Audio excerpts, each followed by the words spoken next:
We are the committee to oversee the implementation of the 10-point agenda and the NADCO report, acronymed as COIN 10, as per the way the committee reads. This is our press statement. It's a status update of the committee overseeing the implementation of the 10-point agenda and the NADCO report. Ladies and gentlemen, on the 18th of August 2025, this committee that is overseeing the implementation of the 10-point agenda and the NADCO report was officially inaugurated at the joint parliamentary group meeting of ODM party and UDA party held at the KCB grounds in Karen. During this meeting, the committee outlined its scope of mandate in guiding the implementation of the issues Kenyans had raised in the street protests of 2023-2024 that culminated in the Gen Z uprising, where unfortunately lives were lost, many were injured, and there was destruction of property. During this time, the country was on the brink of the precipice. There was a state of suspended animation and nothing was working. It took the bold and selfless decision by our country's foremost political leaders, His Excellency President William Ruto, and the Right Honorable Raila Amolo Odinga, may his soul continue to rest in peace, to put differences aside and put the country first. The 10-point agenda, signed by the two party leaders, His Excellency, the President Dr. William Samoei Ruto, UDA party, and the late Right Honorable Raila Amolo Odinga ODM party in March of 2025, together with the report by the National Dialogue Committee, NADCO, formed the basis of our engagement. This is a national as well as political exercise. It not only touches on the issues from the two mentioned political parties, but if you look across all the parties and all the issues, if you look at whole of the 10-point agenda and the NADCO report, indeed, it concerns us all as Kenyans. It is aimed at unifying the nation, bridging the existing intergenerational gaps, ensuring equality and equitable distribution of resources, dignity for human life, respect for the rule of law, among others. The process is spearheaded and closely monitored by the two political parties under the Memorandum of Understanding that the two leaders signed. It is unfortunate that the key person in this process, the Right Honorable Raila Amolo Odinga, departed from us, but his spirit continues to drive and motivate the process. The agenda of the committee, as well as laying the framework for our engagement. During the period, we have had meetings with various government and non-governmental organizations with the aim of gathering information as well as acquainting us with the useful content that will form part of our final report to be presented to the two principals, His Excellency, the President, Dr. William Ruto, and the new party leader of ODM party, Senator Dr. Oburu Oginga, at the end of our term in office, and specifically on the 7th of March, when we are meant to give the report. In the evening of last year, we had a retreat at a hotel in Machakos County, which was facilitated by our partner, the Center for Multi-Party Democracy, CMD, in early December.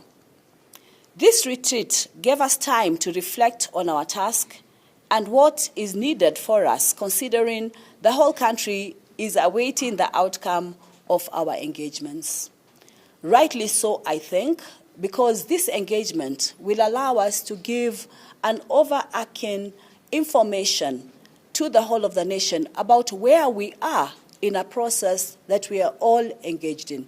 That is the NADCO report itself and the 10-point agenda in addressing the implementing position, the challenges that might come across, where we are, addressing how best can we move forward, so that at the end of the day, the NADCO report and the 10-point agenda is not just a statement that has been put out there, but it's a reality that we can continue going to look back at and assess where we are and keep improving ourselves as the nation seeks to attain what is in the NADCO report of November 2023 and the 10-point agenda.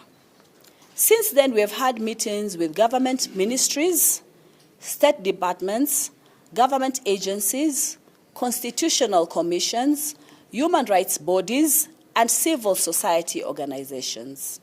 These include a meeting with the CS for National Treasury, Honorable John Badi, a meeting with the head of public service, Mr. Felix Koskei, the Principal Secretary for Justice, Human Rights and Constitutional Affairs, Madam Judith Pareno, the National Gender and Equality Commission, the Kenya National Commission on Human Rights, the Council of Economic Advisors, and the National Cohesion and Integration Commission.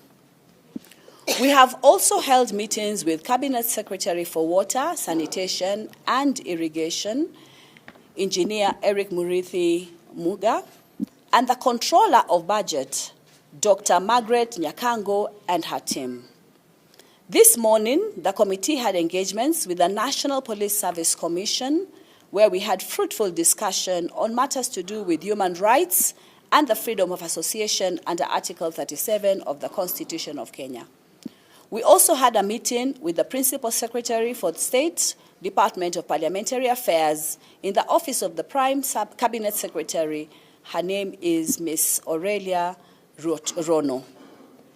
These engagements are ongoing, and in them, we are gathering very useful insights that will help this country move forward.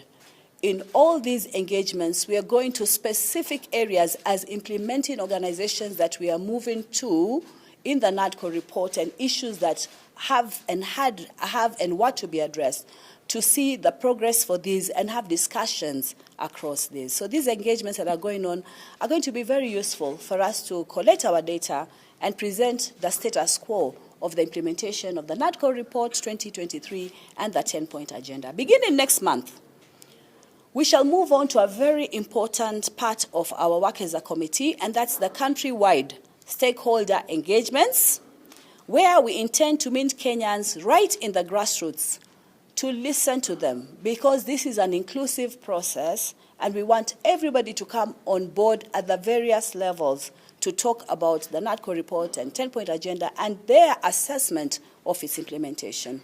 We'll be able there to exchange ideas and seek the recommendations on the Kenya that we want. These stakeholder forums will be held in all countries' 8 regions, beginning with Mombasa for the coastal counties on Monday, 2nd February 2026. On Wednesday, 4th February 2026, wananchi from the counties of Siaya, Homa Bay, Migori, and Kisumu shall present their views in Kisumu town, while those from Nyamira and Kisii will have a date with this committee on Thursday, 5th February 2026. On Friday, 6th February, we shall have an engagement with the people of western counties of Busia, Bungoma, Vihiga, and Kakamega, and this will be at Kakamega town, before moving to North Rift region, where we shall meet Kenyans from Uasin Gishu, Nandi, Elgeyo Marakwet, Trans Nzoia, West Pokot, and Turkana, and this will be in Eldoret town on Saturday, the 7th, 2026.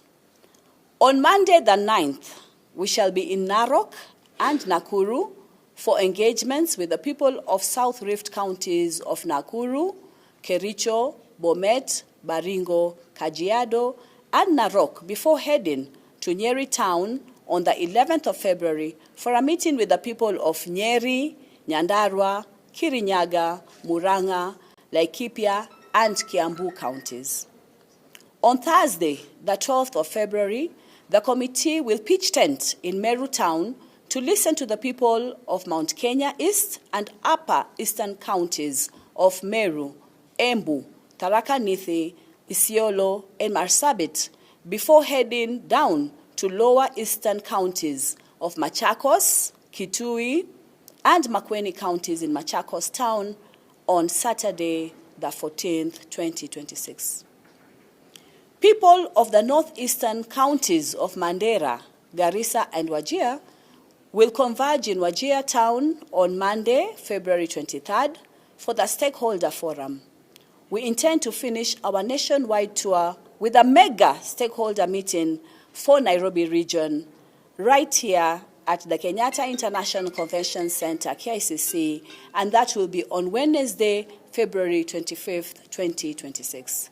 This itinerary and the agenda for our engagements will be published in the local dailies tomorrow for the perusal of members of the public.